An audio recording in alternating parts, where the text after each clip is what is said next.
பெருமாள் கறி பெருமாளுக்கு நிக்க முடிஞ்சா நாங்களும் என்ன பண்றது? யாருங்க? நாடுங்க.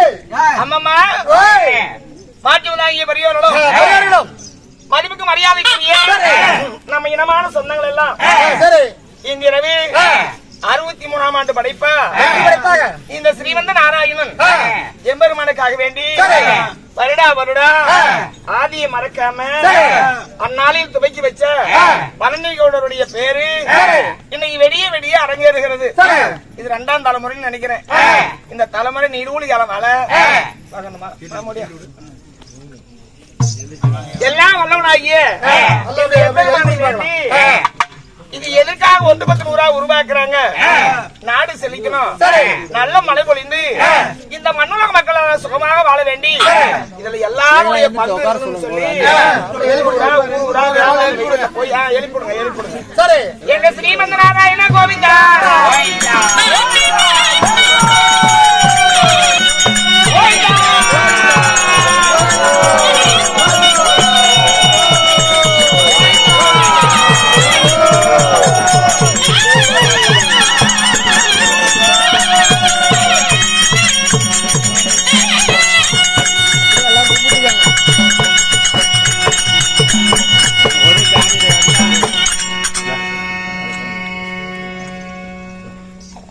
அதாவது இந்த எம்பெருமானுடைய மகிமை அறிந்தவர் யாருமே கிடையாது. ஒரே ஒரு சம்பவத்தை சொல்லிட்டு நம்ம கதைக்கு போயிடலாம். அயோத்தி மன்னகரி ஆழம் பிறந்த அரிராமராய எம்பெருமான் சிறிய தாயார் கையனுடைய வார்த்தையால 14 வருஷம் காட்டுக்கு போய் விடுகிறார். அங்க போய் மகிமனாகி ராவணனை மடித்து விட்டு மறுபடியும் அயோத்தி வந்து விடுகிறார். அயோத்தியில தசரத மன்னன் மடித்த பின்னாடி தமிழ் மரதான் அண்ணனே தெய்வம் என்று சொல்லி ஹரிராமரே குலதெய்வமா வழிபடுறாங்க. அப்ப உலகம் எல்லாம் ஒன்று சேர்ந்து சிறிய வயதிலே ராமர் மகடாபிஷேகம் சொல்ல வேண்டியவர் காலத்தின் விதிவசத்தால் கானகம் போயிட்டாரு. இப்ப ராமர் பட்டாபிஷேகம் நடக்கிறது அயோத்தியில். ராமர் பட்டாபிஷேகம் நடக்கிற பொழுது உலகத்துல இருக்கிற அரசர்கள் எல்லாம் அங்க வர்றாங்க. இதுல என்ன ஒரு வினோதம்னா, வீட்டுக்கு விருந்தாளி வந்தா வாசல் நின்னுகிட்டு ஐயா வாங்க அண்ணா வாங்கன்னு சொன்னாதான் வர்ற விருந்தாளிக்கு ஒரு நல்ல ஒரு நிலையோட அவங்க உள்ள வருவாங்க, மனசு திருப்தி அடைஞ்சு போவாங்க.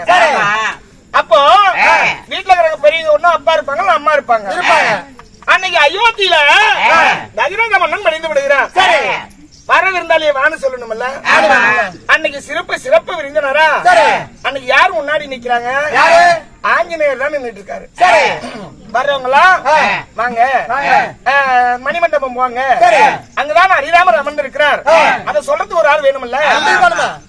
ஆஞ்சநேயர் வெளியே நின்னுட்டு எல்லாத்தையும் வாங்க வாங்கன்னு வரவேற்பு கொடுக்கிறார். அப்ப நாரதர் வராரு. இவர் வந்து என்ன பண்றாரு, எல்லாருமே ஒரு ஒரு 3/4 பேர் வந்துடுறாங்க. அப்பதான் நாரதர் போய் ஆஞ்சநேயர் காலில் எதையோ ஒண்ணு சொல்லிடுறாரு. என்ன சொன்னாரு அப்புறம் சொல்றேன். அப்போ அந்த மகடாபிஷேகம் வந்த அரசு மணிமண்டபத்துக்கு யார் வராங்க? சூரிய குலத்தினுடைய குலகுருவாய் விளங்கும் வசிஷ்ட மகாமுனிவர் அங்கே வருகிறார். இவர் தான் மகடாபிஷேகம் கட்டி வைக்கிறவர்.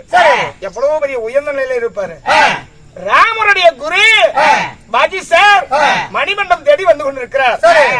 முன்னாடி ஆஞ்சநேயர் வாங்கன்னு கூப்பிடணும்ல, இவர் அலட்சியப்படுத்தி விடுகிறார். இவர் ஏன் அலட்சியப்படுத்தினாரு அவருக்கும் தெரியாது, இவருக்கும் தெரியாது. வந்தவரும் வாங்கன்னு கூப்பிடல. இவருக்கு மாளாத கோபம். அப்படியே மலை போறாரு. ராமர் அமர்ந்து கொண்டு இருக்கிறார். ராமருக்கு பக்கத்துல தான் ஒரு சிம்மாசனம். இவர் போய் இந்த சிம்மாசனத்துல உட்கார்ந்துட்டு அப்படியே எரிஞ்ச முகத்தோடு இருக்காரு. உடனே ராமர் அவர் கவனிக்கிறாரு. ஏன் குரு இப்படி இருக்கிறாரு சொல்லி முகத்தை திரும்பிய உடனே அந்த வசிஷ்டர் சொல்லுகிறார், ராமா நான் உனக்கு குரு, என்னை யாராவது ஒரு பகை தொடுவானே ஆனால் நீ அவனை என்ன பண்ணுவ அப்படின்னு ராமர் கேட்கிறாரு. அப்ப ராமர் மனங்கூசாத சொல்லுகிறார், என் தகப்பனாக இருந்தாலும் ராம படத்தால் கொண்டு விடுவேன். என்ன ராம குருவை மதித்தவர் தான் ராமர். குருதான் அவருக்கு தெய்வமே. எங்க அப்பாவே உன்னை அவமதிச்சிருந்தாலும் நான் கொண்டு விடுவேன். அப்பதான் இவர் வாய் கூசாம என்ன யாரும் அவமானப்படுத்தலப்பா. அங்க பாரு முன்னாடி நின்னுட்டு இருக்கானே அந்த குரங்கு பையன் தான் என்ன அவமானப்படுத்தி விட்டான். ஆஞ்சநேயரை பார்த்து. சரி, இவருக்கு இங்க என்ன ஒரு பிரச்சனைன்னா தன் தாயை விட தன் தகப்பனை விட உடன் பிறந்த தம்பியை விட கூட வச்சிருந்தது ஆஞ்சநேயர் ஒருவரே. அவ்வளவு பெரிய நண்பனை இவர் வஜசமகாவர் இவர் சொன்ன உடனே இவருக்கு மாளாத கோபம். உடனே ராமபாணத்தை எடுத்து வில்லை விளைத்து நாணி பூட்டி ஆஞ்சநேயரை கொல்வதற்கு அம்பை எய்து விடுகிறார். இத கொஞ்சம் கூட ஆஞ்சநேயர் யோசிக்கவே இல்ல. எப்படியோ அங்கதான் என்ன நடக்குன்னு அவருக்கு தெரியுது. இவர் ஏதோ குரு சொல்லிவிட்டார், அதனால் நம்மளை கொல்வதற்கு பானத்தை எழுதி விட்டார். ராம பானத்துக்கு யாராவது தப்ப முடியுமா? தப்பவே முடியாது. அப்பதான் ஆஞ்சநேயர் என்ன பண்றாரு, அப்படியே கண்ணை இறுக மூடிக்கிட்டு வந்தா ராம பானத்தை ராமர் கையில் செத்தா நமக்கு நன்மை மோச்சம் தானே.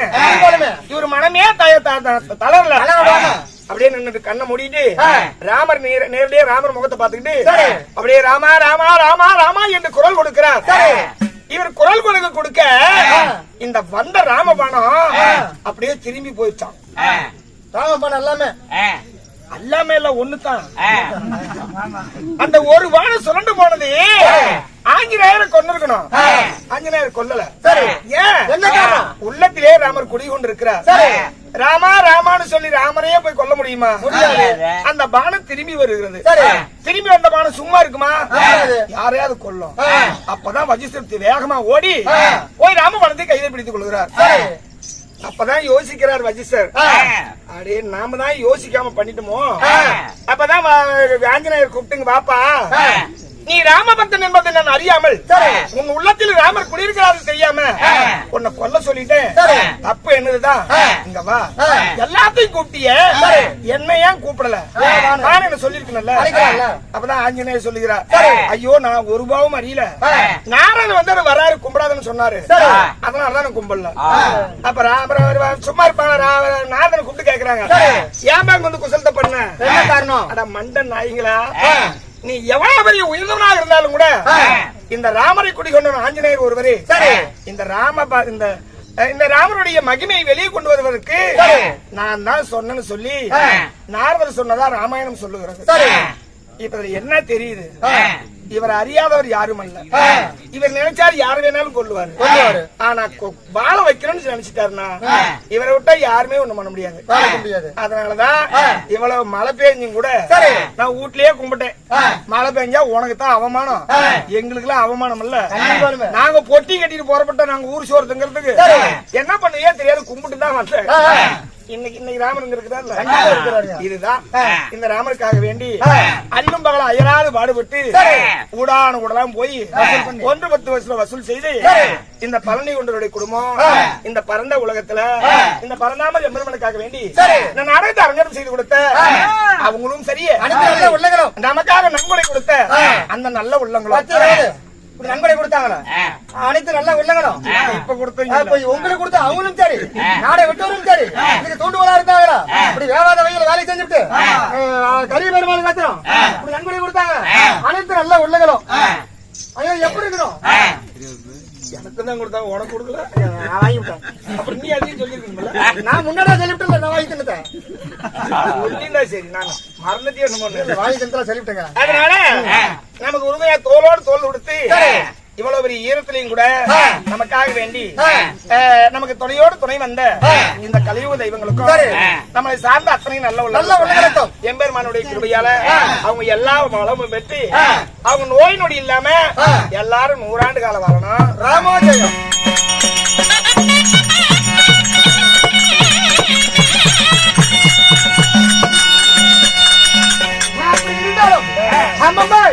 ஆமா, நீங்க என்ன நாடகம்? நீங்க என்ன கூத்து?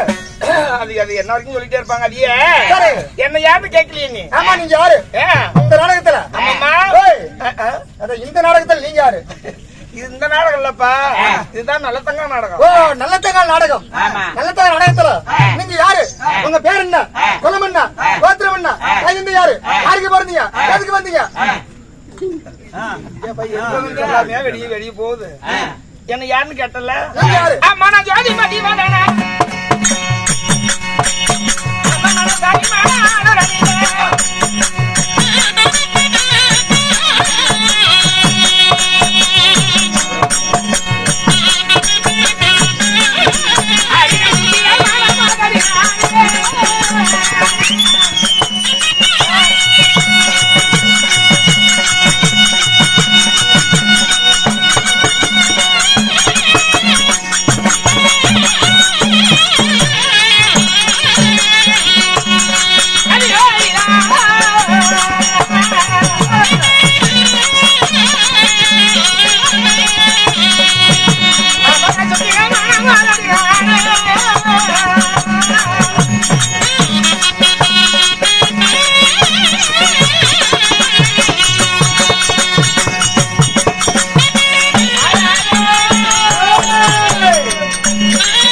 நான் தான் அந்த நற்குணசேகரி நல்ல தங்கா.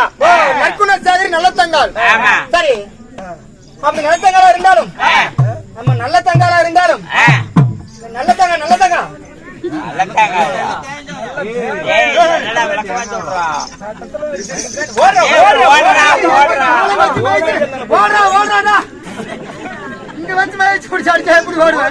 யார் இந்த புள்ள? இவதான் நற்குணசேகரி நல்ல தங்கா.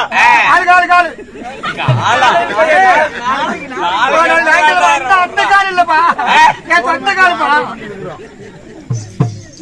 என்ன பேக் பையில அவ்வளவு வாசம் வந்துச்சு? பெருமாள் சத்தியமா இதுல எடுத்து கூட கொண்டு வெளியே காட்டுறாரு. ஓட்டி மலையில எல்லாம் போட்டு பையன் கொடுக்க மாட்டாரு, காலையில கஞ்சி போட்டாரு. புடுக்க வச்சு அடிக்க முன்னா. யார் இந்த புள்ள? நற்குணசேகரி நல்ல தங்கா. நற்குணசேகரி நல்ல தங்கா. ஆமா. என்ன யாரு பெத்தாங்க? யாரு பெத்தாங்க அப்படின்னு நொட்டணும். நான் தான் நொட்டணுமா? மாட்டை பத்தி வச்சிருக்க இந்த மாட்டு.